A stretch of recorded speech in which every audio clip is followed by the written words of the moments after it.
السلام عليكم ورحمة الله وبركاته. تعديلات قانون الأحوال الشخصية. اطمن، كله هيبقى أمان وهتخرج من هنا بفستان. المخضرمين من أمثالي مواليد التسعينات هيبقوا عارفين كويس قوي، لو يفتكروا يعني او لو كانوا يعني بيتابعوا اخبار من زمان وبيتابعوا سياسه من زمان، هيبقوا عارفين كويس قوي ان تعديلات قانون الاحوال الشخصيه دي من ايام ما كنا اطفال وهم بيناقشوا تعديلات قانون الاحوال الشخصيه دي، واكاد اجزم ان هم بيناقشوها من قبل ما احنا نتولد. حلو الكلام؟ لا مش حلو الكلام، زي الزفت الكلام.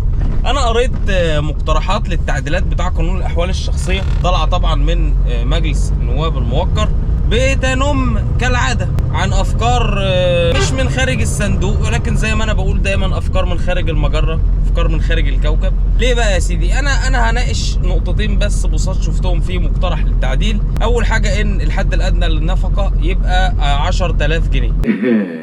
ده مقترح مش من بلد تانية اكيد، اللي حط يعني ده مش ممكن يكون من مصر. ليه يا ابني مش ممكن يكون من مصر؟ لان يا حبيبي الحكومه اعلنت ان الحد الادنى للاجور 8000 جنيه، فسيادتك عايز تدي حد ادنى للنفقه 10000 جنيه منين؟ حياة النبي محمد دي اللي يجيب لي جلطه، ما حد هيجيب لي جلطه غير ده. اذا كان الحكومه اصلا قالت ان الحد الادنى للاجور 8000 جنيه، تجيب بقى ال 2000 جنيه يعني الراجل يقبض 8000 جنيه يدفع نفقه 10000 جنيه؟ ازاي يعني؟ انت كده بتقول له ابقى حرامي. مش عايز اقول كل اللي عندي عشان عيب يعني ما هو ازاي يعني؟ ده طبعا انا عارف ان في ناس هتقول مش كل الناس بتقبض الحد الادنى للاجور يا عم. صح، لان مفيش اصلا قطاع خاص تقريبا ما بيلتزمش بالحد الادنى للاجور تقريبا، يعني معظم القطاع الخاص لا يلتزم بالحد الادنى للاجور. صحيح مش كل الناس فعلا بتقبض 8000 جنيه. انتوا بتهرجوا يا جدعان؟ في ايه؟ مدفوع بتهرجوا؟ دي نقطه. النقطه الثانيه انه الزوجه تاخد تلت ثروه الزوج.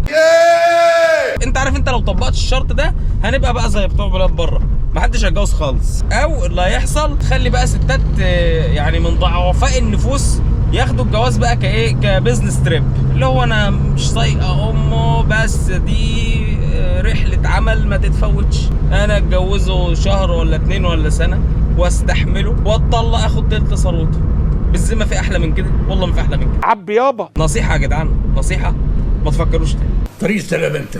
سلام. احنا مش عايزين افكار تانية اكتر من كده بقى، بارك الله فيكم بقى والنبي ايه ما تفكروش تاني. احنا متشكرين جدا على هذه الافكار النميسه، الحمد لله افكار جميله جدا الحقيقه، يعني بارك الله فيكم والله، افكار عظيمه. صباح الافكار يا جماعه، صباح الافكار.